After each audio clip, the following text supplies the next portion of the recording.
This is lecture 31 in urban transportation planning. We will start our discussion on transportation surveys in this lecture.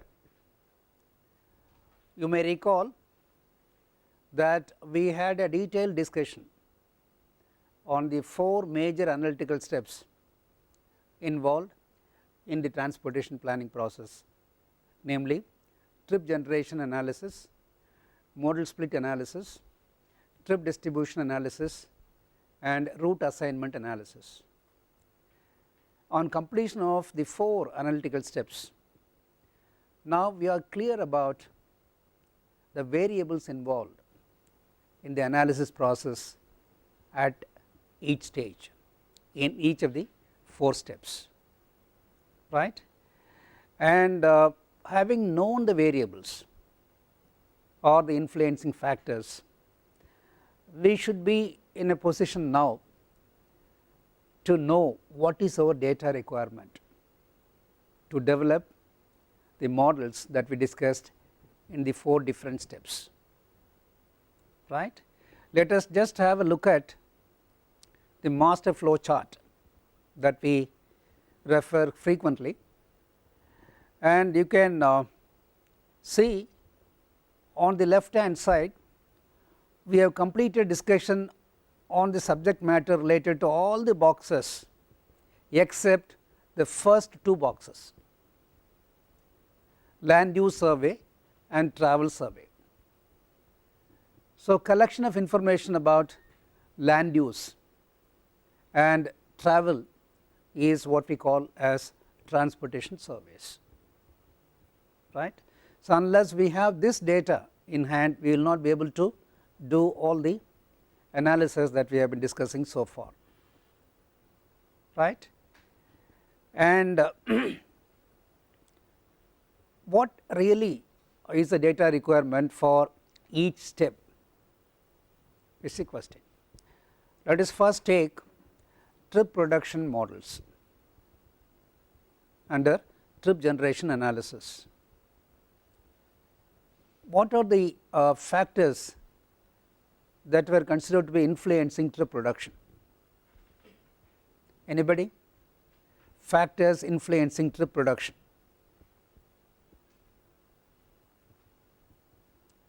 These factors are related to socio-economic characteristics of households, household size, vehicle ownership, number of employed persons, number of students and so on, right.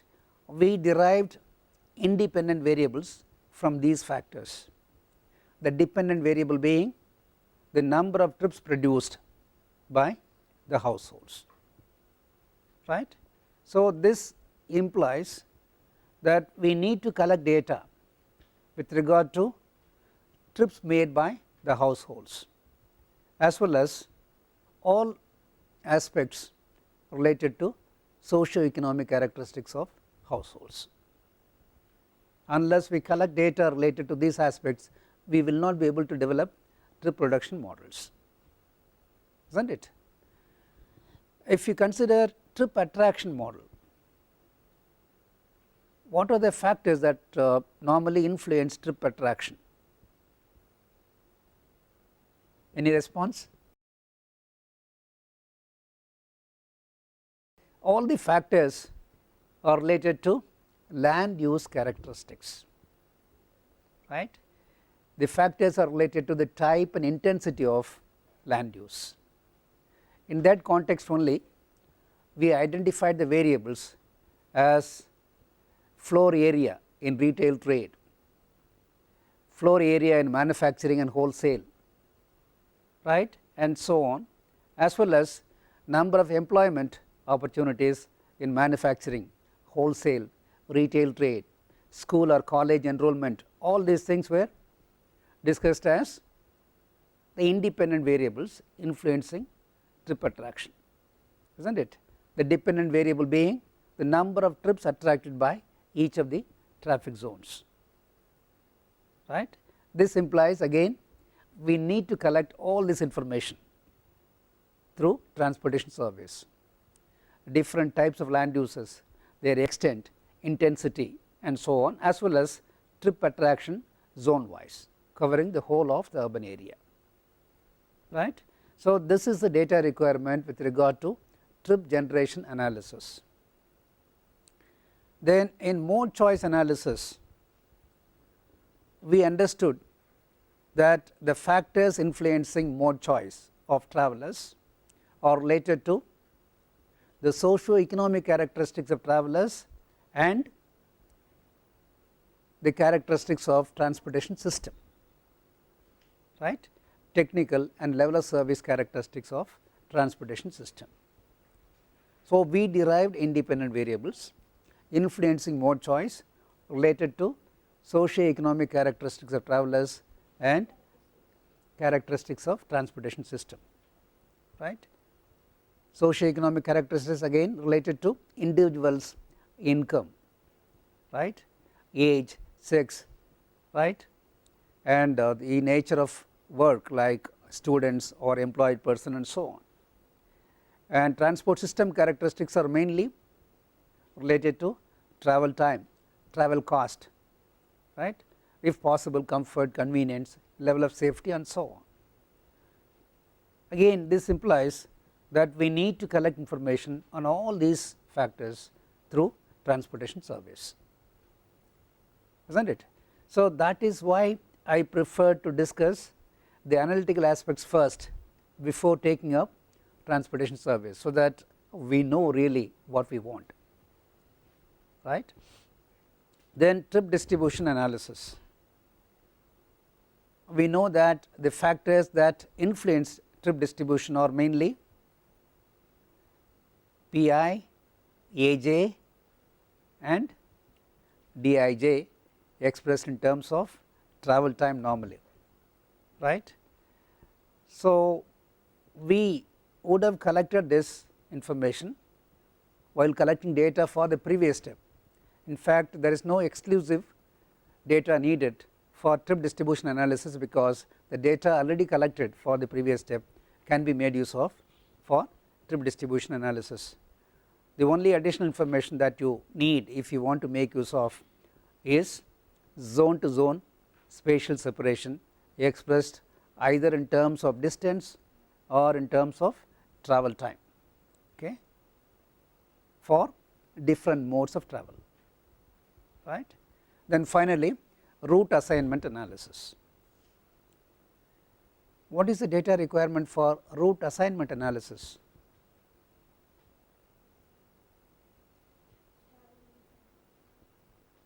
Mainly related to travel time between zonal pairs, okay, and all the characteristics related to the links in the transport system network. We need to have information about the length of each of the links involved in the network, capacity of each of the links, right, and the speed one can maintain on each of these links, and the related travel time implication for different modes, as well as we need to have the possible delay at all the nodal points. Nodal points are road intersections. These intersections could be either signalized or grade separated or sometimes uncontrolled intersections. We need to have information about possible delay at each of the intersections, otherwise we will not be able to work out the cumulative travel time implication along a particular route for travel from one zone centroid to another zone centroid, clear. So, this is our data need or data requirement, right. With this in mind, let us look at the details of transportation survey, right. And in essence we need to collect all the information as indicated here. The first stage in the formulation of a transportation plan is to collect data on all factors that are likely to influence travel pattern. It is made very clear in one sentence. You need to collect information on all factors that are likely to influence the travel pattern in the urban area. right.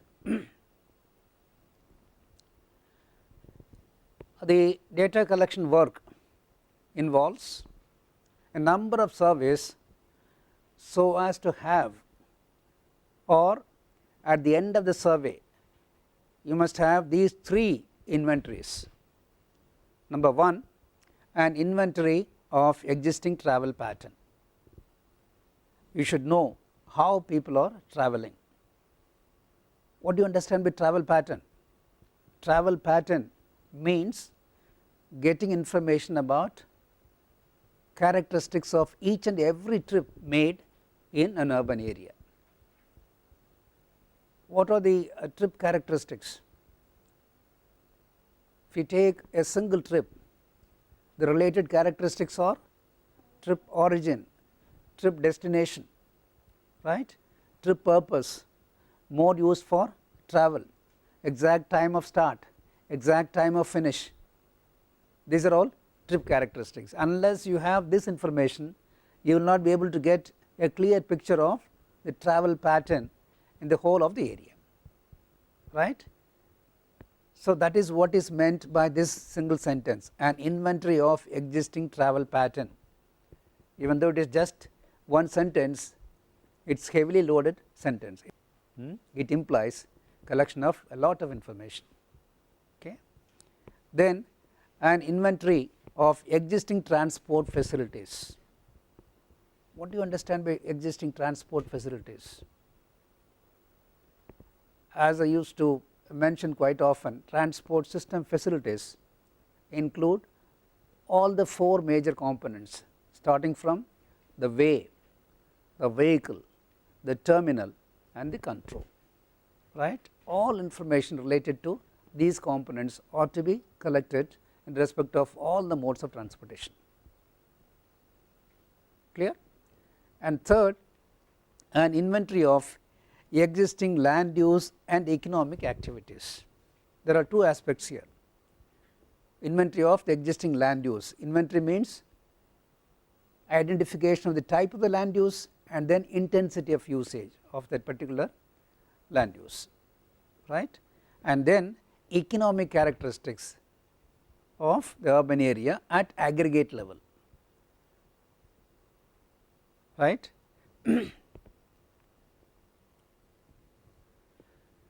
And to collect this information, we need to know the boundary for our study area or planning area.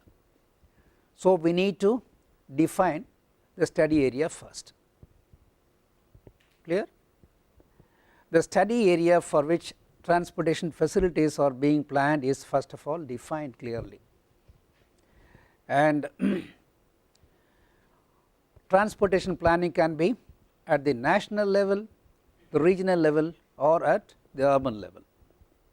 Of course, the principle involved in the planning process is same, whether it is national, regional or urban level. And in the case of urban transportation planning, for planning at the urban level, the study area should embrace the whole contribution containing the existing and potential continuously built up areas of the city. That is very important, because your planning area should be decided based on the potential for growth of the urban area for the next 2 decades. We should not just look at the current built up pattern and then fix the boundary. So, you should identify the areas where there is a likelihood of development, building up of the urban infrastructure. The whole area should be covered. Then the imaginary line representing the boundary of the study area is termed as external cordon line or sometimes outer cordon line, both are same, external cordon line. So, we need to really fix this line, even though this line is going to be an imaginary line which you will be just delineating on the map. This is going to delineate or give boundary for you to work with for the purpose of planning. The area inside the external cordon line determines the travel pattern to a large extent, and as such it is surveyed in great detail. Once you fix a boundary, do detailed surveys within the boundary, okay, covering the whole of the area. The land use pattern and the economic activities are studied intensively, and detailed surveys such as home interview survey are conducted in this area to determine travel characteristics, right. On the other hand, the area outside the cordon line is also studied, but not in such details. Why should we study the area outside the cordon line also? As I indicated to you earlier, trips emanating from outside your cordon line also might influence the travel pattern inside the city, and as I said earlier, there could be external to internal trips and internal to external trips.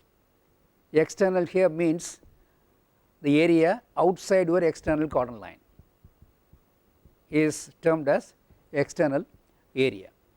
So, you need to have some information about the likely origin of the trip that come into your study area, as well as likely destination of the trip that is going out of your study area. That should also be recorded. Now, how to select the external cordon line? It is a relevant question. Unless we answer this question, we will not be able to fix the boundary. What is the basis? The selection of the external cordon line for urban transportation planning should be done carefully with due consideration to the following factors. There are 4 important factors to be considered while selecting or delineating your study area by fixing the external cordon line.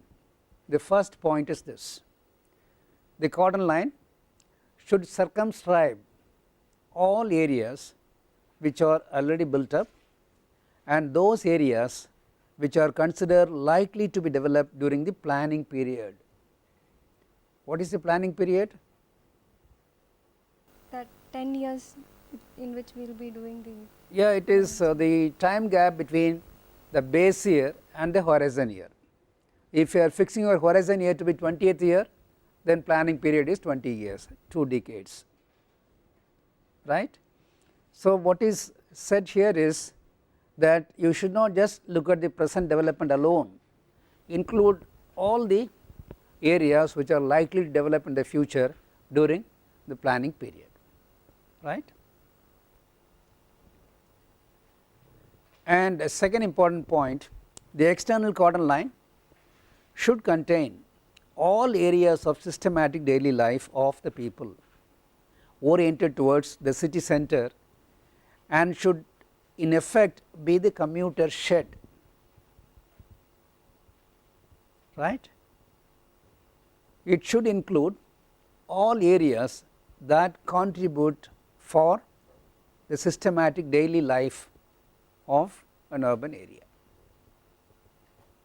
If there are people commuting on a regular basis from a small suburban pocket, even though it is isolated from your main city boundary, that suburban pocket should be included in your planning area, because that pocket is contributing regularly on a regular basis to the travel pattern of your urban area, right. Conduct sample surveys, have detailed observations and find out how people travel, where from they are coming, are they coming regularly on daily basis and so on, and then try to include all such areas within your outer cordon line or external cordon line, right. Third point is this: the external cordon line should be continuous, right, and uniform in its course, so that movements cross it only once.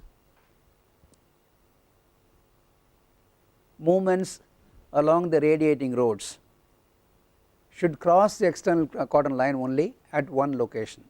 Later on I will show you a picture to explain the same point. The line should intersect roads where it is safe and convenient for carrying out traffic surveys, because we are going to conduct traffic surveys at the points of intersections of radiating roads and the external cordon line, right, and we must see that the roads intersect external cordon lines at safe and convenient locations, so that we can use that location for conducting traffic survey. The external cordon line should be compatible with the previous studies of the area or studies planned for the future. Why it should be compatible?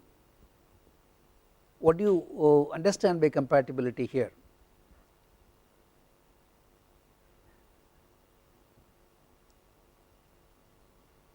Any suggestion? Previous studies could be studies related to census operation, population census. How do they conduct census operation? How do they delineate areas for counting population figures? It will be municipalities, panchayats, town panchayats and so on, right. The revenue boundaries will be the boundaries for census operation, taluk, district, because the information statistics that is to be given finally at the national level will be based on, of course, the whole of the country, and then whole of each of the states, and then broken down to districts, and then urban areas, taluks and so on, right. Revenue boundaries are going to be the guidelines for most of the studies. This means your external cordon line preferably should match with the revenue boundary which is adjacent to your delineated alignment of the external cordon line. You cannot simply draw a nice circle covering the area, you know, and call it as external cordon line. You should follow the revenue boundary even though it is not that convenient to shape. The reason is, what could be the possible reason for this particular aspect of matching your external cordon line with the boundaries considered for previous studies or studies planned for the future? Yes, data available based on those studies can be used for comparison, cross checking. It is not that we need not have to collect the data, we have to collect whatever data is required for our purpose, and if the same information is available through other sources pertaining to this area, it will be easy for us to cross check for the correctness of our work. That is the idea. This is what I said, external radiating roads crossing the external cordon line at only one point. We see, for example, this road is crossing the external cordon line at 1, 2, 3 locations, right. So it is going out of your study area and then coming into a study area. Even though to satisfy the condition of matching your boundary with the existing study boundaries may warrant this kind of configuration, still you can modify in such cases to avoid crossing of radiating roads at several points, right. You can just connect your boundary line here so that the crossing point is only one. Such minor modifications can always be done to suit our convenience, right. Then once you delineate the boundary for your study area, we have to divide the whole of the area into smaller land use parcels, or you must divide the area into small traffic zones, and this process is called zoning. Zoning of the planning area. The defined study area is subdivided into smaller areas called zones or traffic zones.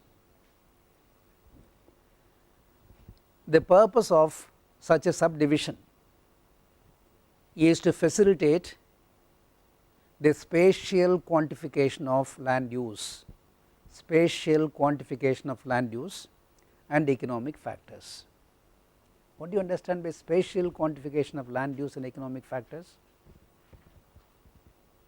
You must cordon off some space, some area, and then study the socio-economic characteristics of that area, so that that is taken as an attractive force or trip producing force. Unless you divide the whole area into smaller land uses, this kind of quantification cannot be done, right. That is purpose 1. Second, these zones will influence travel pattern, isn't it, or these factors will influence the travel pattern. That is why we want to quantify zone wise. This is another advantage. Subdivision into zones further helps in geographically associating the origins and destinations of travel. This is what we discussed in detail. For analysis purpose, we need to fix the trip origins and destinations, and we have fixed those points as zone centroids. Unless we have zones, we will not be able to fix the centroid. So that is the purpose of dividing the whole of the study area into smaller traffic zones. And the zones within the study area are called internal zones, or zones within your external cordon line are called internal zones, and those outside the study area are called external zones. This implies that there are going to be zones outside your external cordon line also.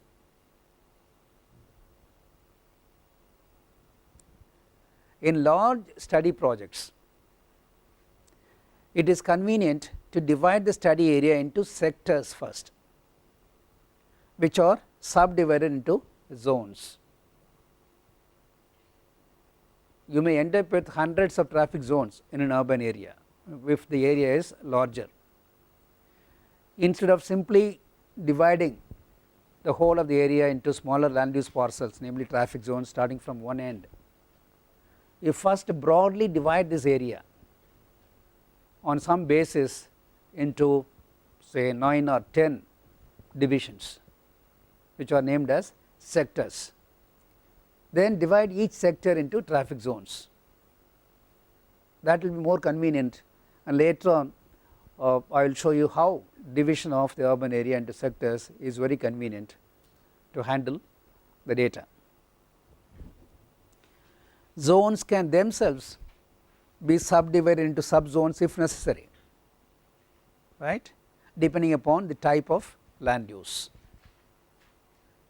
So we can divide the urban area into sectors, sectors into zones, and if necessary, zones also can be subdivided into subzones, and subzones will be the smallest land use parcel, and you will be fixing your centroids at each of the subzones. Subzone centroids will be your trip origins and destinations. Clear? If you are dividing zones also into subzones, otherwise there is no point in dividing zones into subzones, isn't it?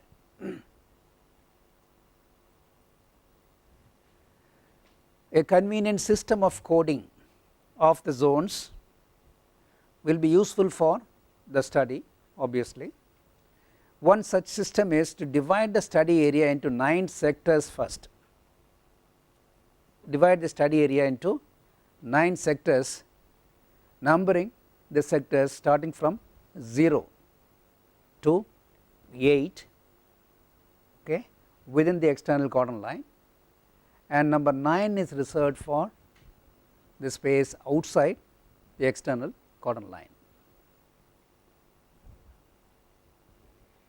The central sector CBD, central business district, is designated normally with number 0, The remaining 8 sectors are designated from 1 to 8 in a clockwise manner. Clockwise is only convention, even if you do it anti-clockwise, nobody is going to question. Okay. The prefix 9 is reserved for the external zones. The entire area outside your external cordon line is given sector number 9. Each sector is subdivided into 10 traffic zones bearing numbers from 0 to 9, isn't it? If you start numbering from 0 to 9, you get 10 traffic zones. If necessary, each zone can be divided into 10 subzones bearing numbers again from 0 to 9. So, this kind of coding will help you to understand your database much better, and you will be even able to perceive the exact location of a particular subzone or zone when you look at the number. Let us see how it is going to really help us.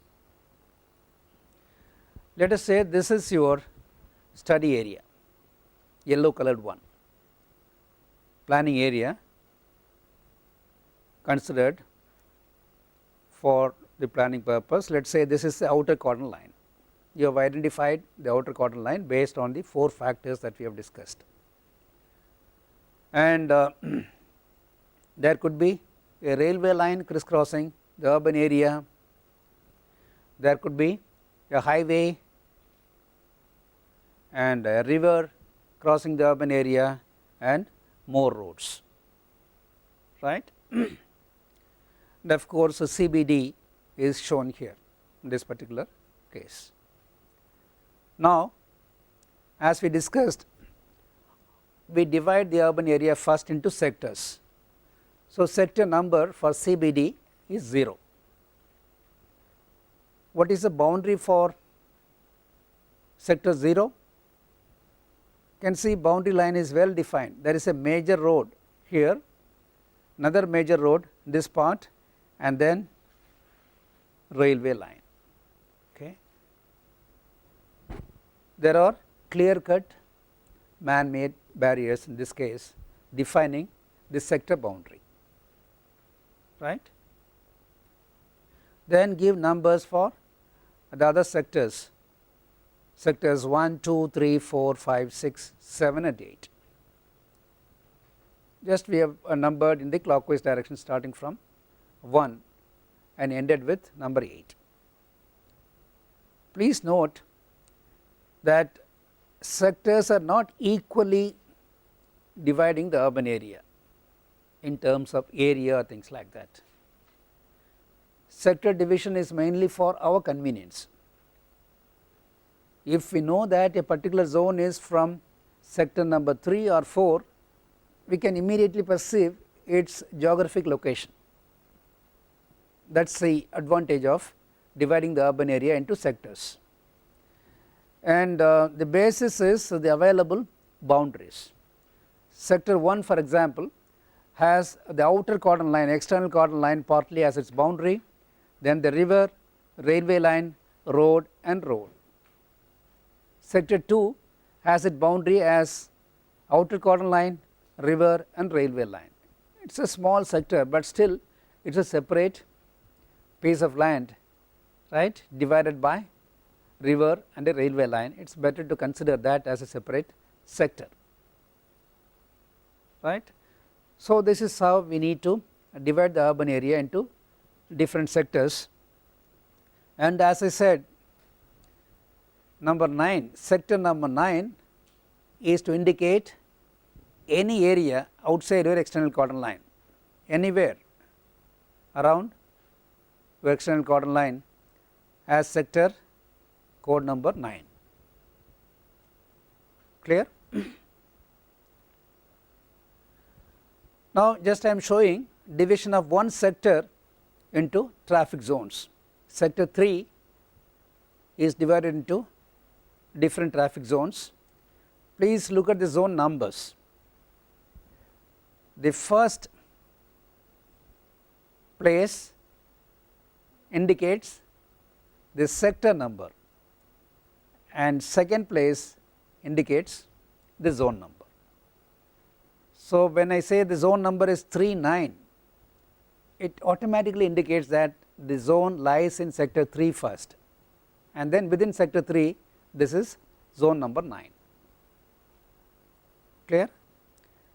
And a zone can be divided into sub zones also. I have shown subdivision of zone number 36 into again 10 small land use parcels, and these sub zones also can be numbered from 0 to 9, can be divided into 10 smaller land use parcels, right. Of course, the legend is known to you. Number 9 for example indicates a sector number, 36 indicates zone number, and when you have a number with 3 digits it obviously indicates a subzone. For example, this subzone can be numbered as 369, right. So, when you have a subzone numbered 369, it is subzone number 9 lying in zone 6, which lies in sector 3, right. So, that is how when you just look at the code number itself, you will be able to identify the exact location of that particular land use parcel. So, you will be dealing with only these code numbers while you analyze the data. You cannot just have your city map and analyze your data, you will be just dealing with only code numbers like this, clear.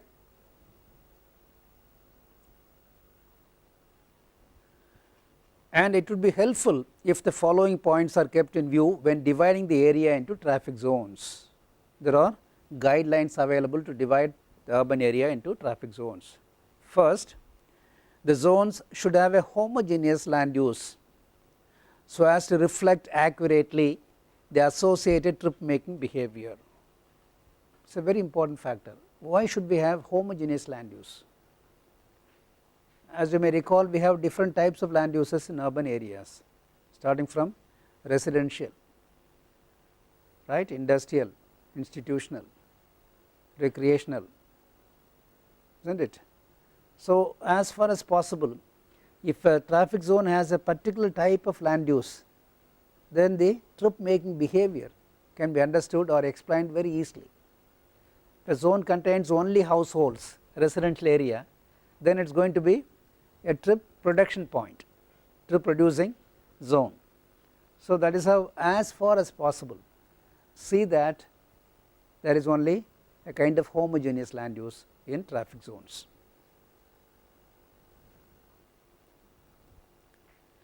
Anticipated changes in land use should be considered when subdividing the study area into zones. Let us say one residential area in the base year is changing very fast into a commercial area, right, and it is partly commercial and there are few residential apartments still in that area. Definitely you can include those residential pockets also in this zone, so that in the near future it is going to be only a commercial land use. So, such changes are to be foreseen, right. You must have a clear idea about the history of development of an urban area and fix the boundary for the zones. There could be scattered residential development with open agricultural land in between. Obviously, in course of time, within 5-10 years, all these spaces will be occupied by houses. So, you can enclose the whole of the area as one traffic zone, right. That is how you need to understand this particular point. It would be advantageous if the subdivision follows closely that adopted by other bodies. Obviously, see local bodies like municipalities, town panchayats, they will have their own wards for the purpose of election and other administrative purposes.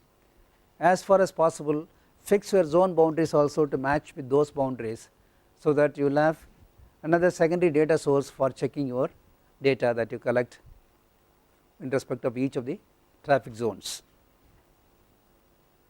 This will facilitate correlation of data.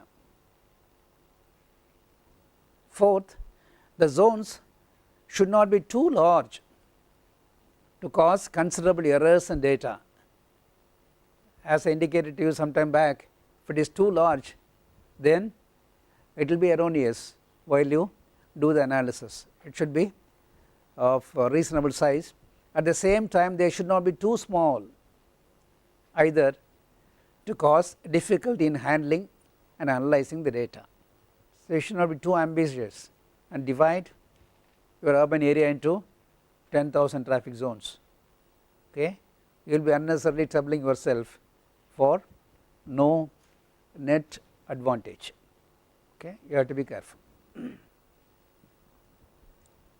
As a general guide, a population of about 1,000 to 3,000 may be the optimum for a small area, small urban area, and a population of 5,000 to 10,000 may be optimum for large urban areas, right. And in residential areas, the zones may accommodate roughly about 1,000 households, right. Why the population range given is small for smaller urban areas and large for larger urban areas?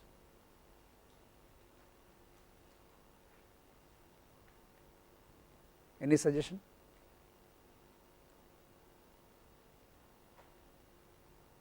See, the range of socio-economic characteristics in a country is going to be same.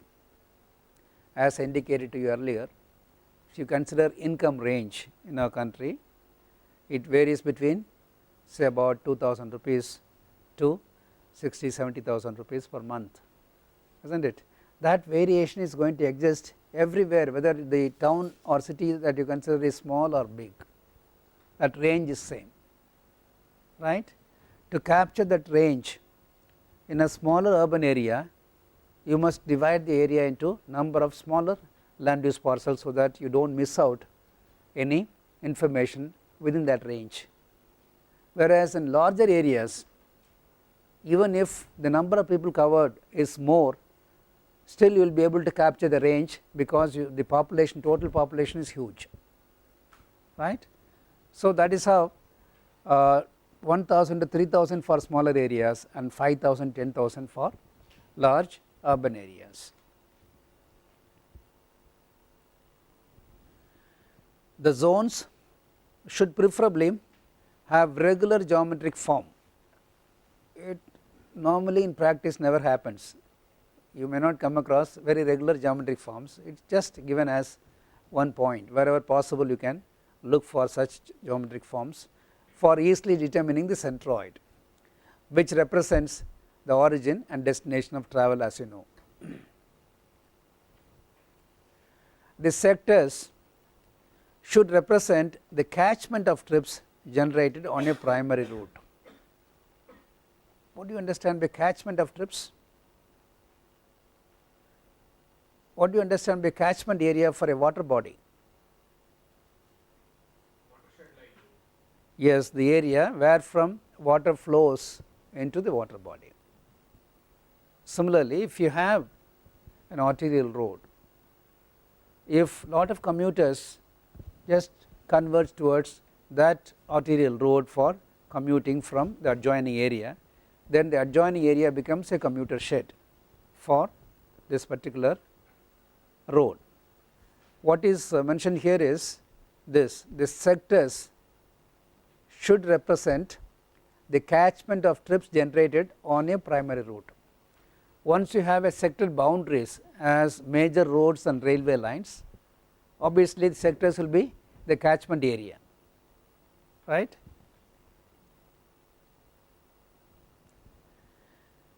And then zones should be compatible with screen lines and cordon lines. cordon lines you are familiar with, right.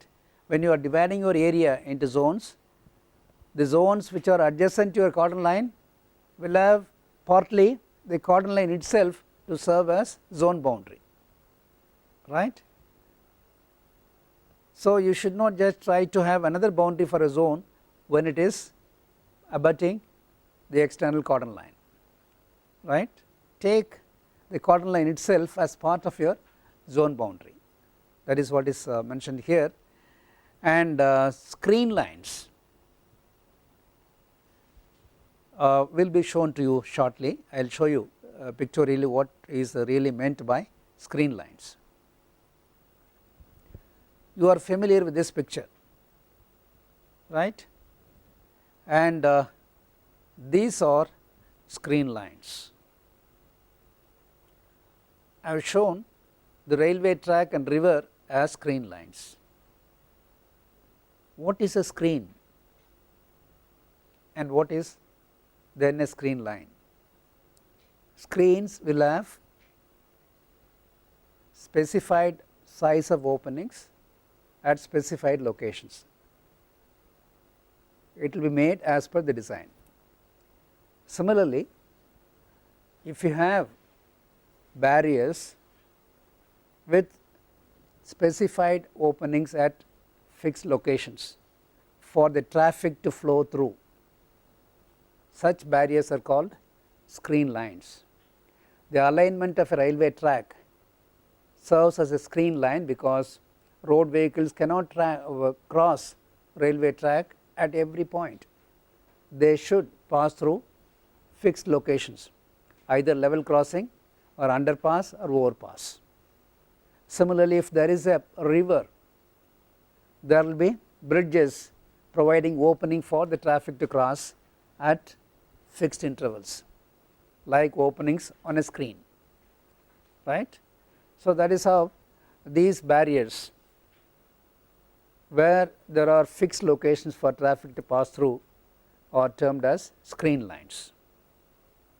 And what is meant earlier is this: your zone boundary, for example, zone 39 has its boundary as railway track also. Part of the boundary for 39 is the screen line itself, right. So, screen line has to be taken as boundary. You cannot just create, you should not create another boundary adjacent to the screen line. Take that itself as your zone boundary. Similarly, for zone 38, part of the boundary is the external cordon line itself. That is what is meant by compatibility with cordon lines and screen lines.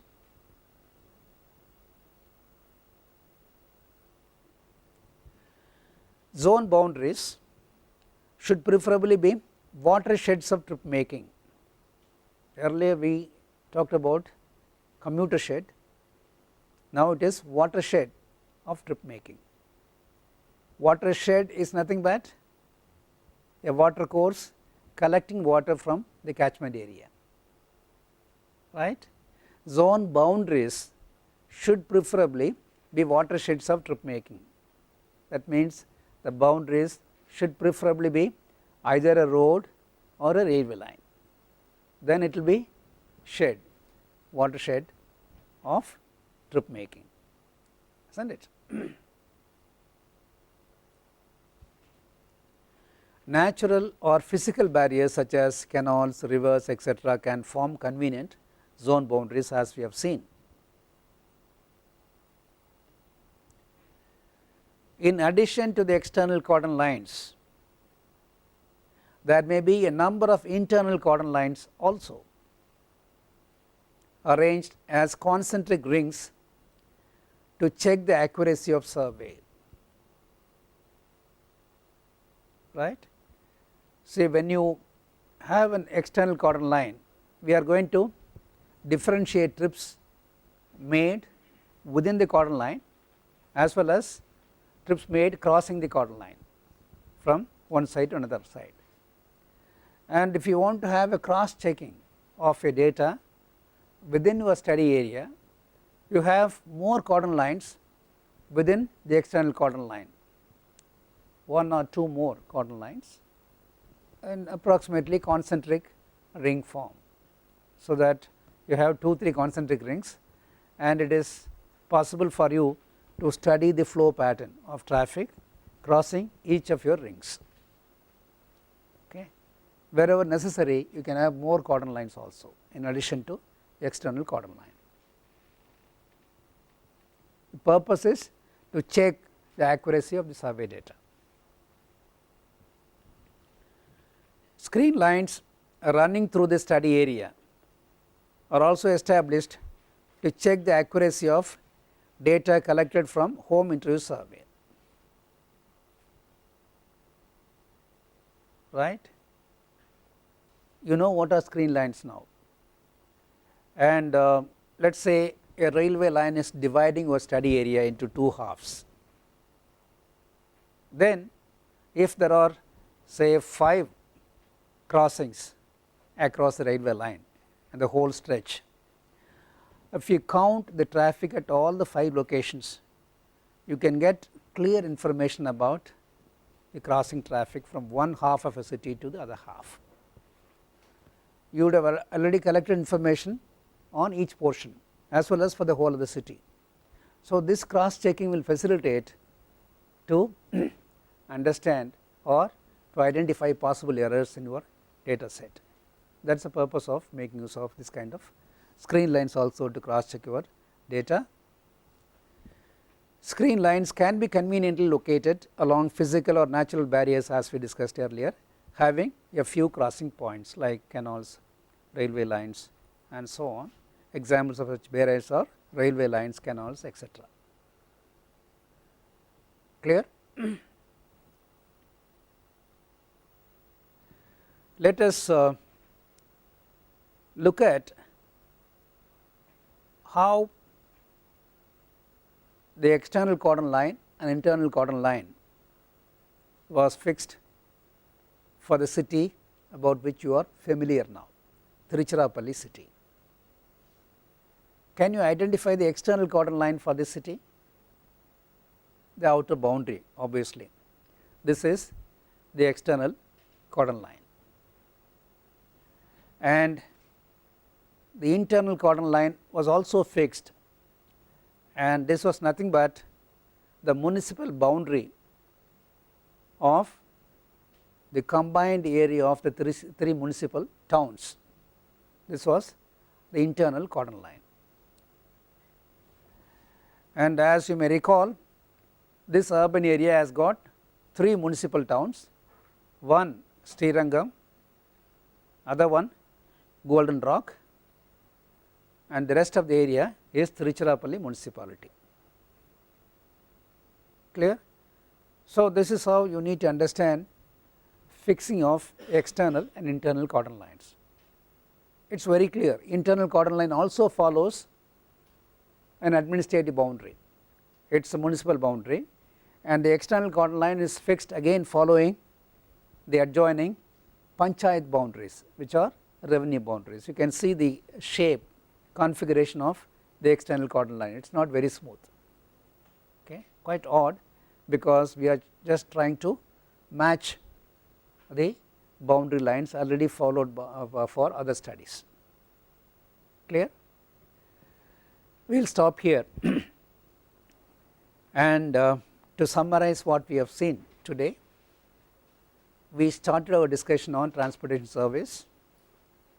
First, we try to understand the data need for transportation analysis by recollecting the data set requirement for the 4 steps involved in the analytical process, starting from trip generation, modal split, trip distribution and route assignment analysis.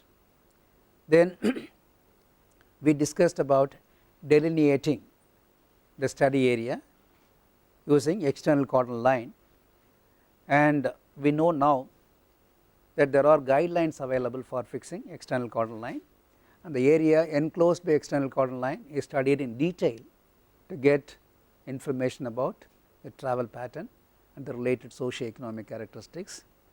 the area outside the external cordon line also needs to be studied to account for internal to external and external to internal trips. And there are a set of guidelines available for dividing the study area into traffic zones, and we also know now how to code the urban area for the purpose of zoning. First dividing the area into sectors, then zones, and then subzones.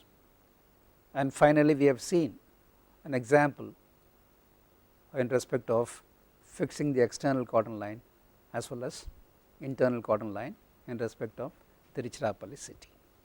We will see the rest of it in the next class.